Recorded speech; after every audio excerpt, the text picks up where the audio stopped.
మీ ఎలాంటి వ్యాపార ప్రకటనలకైనా వెంటనే మా ఛానల్ సంప్రదించండి. ఓం శ్రీ మహాగణాధిపతియే నమః. ఓం శ్రీ మాత్రే నమః. ఓం శ్రీ గురుభ్యో నమః. హరి ఓం. వీక్షణ మహాశయులకు నా నమస్కారములు.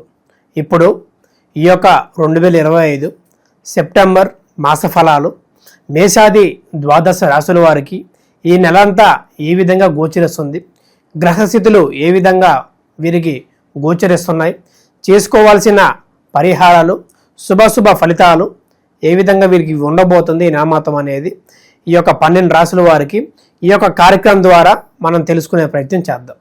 ముందుగా మేషాది ద్వాదశ రాశులలో మొదటిదైన మేషరాశి గురించి తెలుసుకుందాం.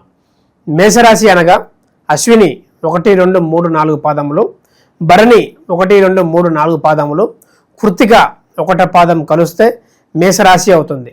ఈ యొక్క రాశి యొక్క అధిపతి కుజగ్రహము, అదేవిధంగా చరరాశి, అగ్నితత్వ రాశి అని కూడా మనం చెప్పబోతున్నాం.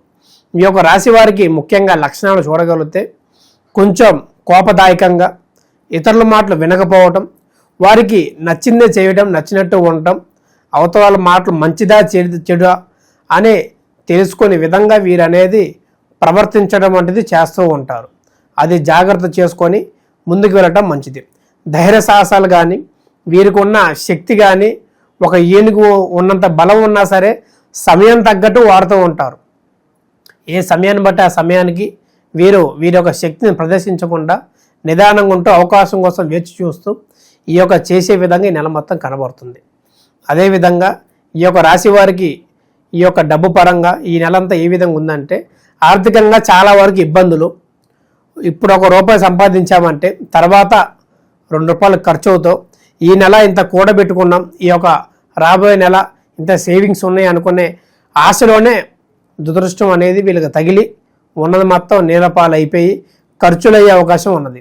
వీరికి ఆర్థికంగా చూడగలిగితే చాలా వరకు ఇబ్బందులు వచ్చే ఉన్నాయి. డబ్బులు అనేది జాగ్రత్త చేసుకోండి. మరియు ఈ యొక్క మేషరాశి వారికి వ్యాపార పరిస్థితి చూడగలిగితే వ్యాపారంలో ఒడిదుడుకులు, చేయాల్సిన పనులలో నష్టం చేకూర్చడం, వీరికి అదృష్టం అనేది చాలా వరకు తక్కువగా ఉంటూ వీళ్ళ కష్టే జీవితంలాగా పనిచేస్తూ ఉండాలి. కానీ వీరు వ్యాపారం చేసేటప్పుడు కూడా వీరి దగ్గర ఎవరైతే పనిచేస్తారో వాళ్ళని నమ్మడం కూడా చాలా తక్కువగా ఉండాలని చెప్పగలవచ్చు. ఎందుకంటే వారి నుంచి మోసాలు, మీరు లేనప్పుడు కొన్ని వస్తువులు కానీ డబ్బు కానీ అది మీ నుంచి దూరం చేయడం వంటిది కూడా చేస్తూ ఉంటారు. వ్యాపార విషయంలో 1-2 సార్లు మన కుటుంబ వ్యక్తులే ఉండగలిగితేనే దానికి సరైన లాభం అనేది నెల చివరిలో మనకి పొందే అవకాశం ఉన్నది. అది జాగ్రత్త చూసుకోండి. మరియు భార్యాభర్తల మధ్యలో కూడా ఈ యొక్క నెల మొత్తం చిన్న ఘర్షణలు, మాట పట్టింపుల వల్ల ఎంతో దూరం వెళ్ళిపోవడం, తల్లిదండ్రుల విషయం దాకా వెళ్ళటం, చిన్నదాన్ని పెద్దగా చేసుకొని ఎన్నో గొడవలు, నష్టాలతో అనేది వీరి యొక్క జీవితం అనేది కొనసాగుతుందని చెప్పుకోవచ్చు.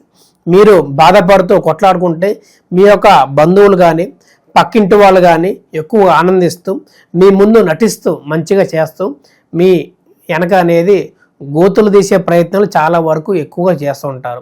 అది మైండ్లో ఉంచుకొని ఏ విధంగా ప్రవర్తించాలి, భర్త ఎలా ఉండాలి, భార్య ఎలా ఉండాలి, అత్త మామ ఏ విధంగా నడుచుకోవాలి, వాళ్ళకి ఫ్రీడమ్ ఇచ్చే విధంగా వీరు చేసుకోవటం వల్ల వీళ్ళకి మంచిదని చెప్పుకోవచ్చు.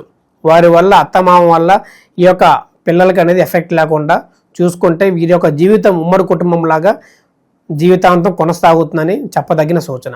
మరియు ఎవరైతే ఆ ఒక మేషరాశి వారు ఈ యొక్క నెల పిల్లల వివాహం కోసం ఆలోచిస్తున్నా లేదా చేద్దామనుకున్నా డబ్బు లేక ఇబ్బంది పడుతున్నా సరే మీకు ఒక శుభవార్తను చెప్పుకోవచ్చు. ఏదైనా ధన సహాయం కానీ, ఆకస్మిక ధనప్రాప్తి కానీ, మీకు బంధువుల నుంచి కానీ లేదా పూర్వీకులు దాచి ఉన్న దగ్గర నుంచి కానీ మీకు వచ్చే ప్రాప్తి అనేది ఈ నెల కనబడుతుంది. లోన్లో ఏదైతే గోల్డ్ మీరు పిల్లలకి, కోడలకి, ఏదైనా భార్యకి పెట్టిన లోన్ కూడా ఆ ఒక పూర్తిగా విడిపించేసి వారి యొక్క ఒంటి మీద ప్రదర్శించే విధంగా కనబడుతూ కుటుంబం మొత్తం సుఖ సంతోషాలతో భోగభాగ్యాలతో వర్ధిల్లుతుందని ఈ యొక్క మేషరాశి వారికి అద్భుతంగా యోగిస్తుంది. గ్రహాలు కూడా అన్ని విధాలుగా అనుకూలిస్తున్నాయి. ఈ నెల మొత్తం వీరికి పట్టిందల్లా బంగారంలాగా విజయస్తు ప్రాప్తిరస్తులాగా ఉంది. కాబట్టి జాగ్రత్త చేసుకొని ముందు రాబోయే నెలలలో మరికొన్ని విషయాలు తెలియజేసుకునే ప్రయత్నం చేయండి. ఈ యొక్క రాశి వారికి వివాహం విషయంలో తొందరపాటు పడటం మంచిది కాదు. ఎవరైతే వివాహం కాక బాధపడుతున్నారో, ఎవరైతే చేసుకుందాం అనుకుంటున్నారో వారు కొంచెం నిదానపడుతూ ఈ నెల కాకుండా ఈ యొక్క సంవత్సరం చివరిలో అనేది వీరికి శుభవార్త లభించే విధంగా ఉంది. ఎప్పటి నుంచో వేధిస్తున్న ఏలినాటి శని ప్రభావంగా వీరికి కొన్ని బాధలు, కష్టాలు, డబ్బు నిలవకపోవటము, మనశ్శాంతి లేకపోవడం, సొంత వాళ్ళతోనే గొప్ప గొప్ప యుద్ధాలు చేయటం వంటిది కూడా వీరు కొనసాగిస్తున్నారు. కాబట్టి అది జాగ్రత్త చేసుకొని ముందుకు వెళ్ళటం మంచిది. ఈ యొక్క రాశి వారికి ఈ యొక్క నెల మొత్తం మంచిగా యోగించాలన్నా, అన్నింటా బాగుండాలన్నా వీరికి చెప్పదగిన సూచన, ప్రతి శనివారం మరియు మంగళవారం ఒక 5 మంగళవారంలో హనుమాన్ టెంపుల్కి వెళ్ళి సింధూరాన్ని సమర్పించి ఒక 9 ప్రదర్శనలు చేసి మీ యొక్క మనసులో ఉన్న కోరికను అక్కడ ఉన్న ఏదో ఒక బిల్వపత్రం మీద రాసి చివరిలో జై శ్రీరామ్ అంటూ ఆ ఒక భగవంతుడికి సమర్పించడం వలన మీకున్న ఎటువంటి సమస్యలైనా, అనారోగ్య ఇబ్బందులున్నా, మనశ్శాంతి లేకపోయినా, వివాహంలో ఆటంకాలు ఉన్నా సరే మీకు అన్ని విధాలుగా శుభప్రదంగా కలుగుతుందని చెప్పుకోవచ్చు.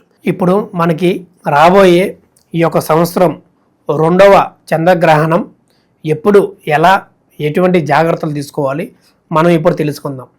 మనకి మొదటి చంద్రగ్రహం వచ్చేసరికి మార్చి 14వ తారీఖున పూర్తయింది. కాబట్టి ఇప్పుడు రాబోయే 2వ చంద్రగ్రహణం ఈ యొక్క సెప్టెంబర్ 7వ తారీఖున మనకి మొదలయ్యే సమయం చూడగలిగితే రాత్రి 9:55 నుంచి మరియు మధ్యరాత్రి ఈ యొక్క 8వ తారీఖు సెప్టెంబరు సోమవారం నాడు 1:35 పూర్తవుతుంది.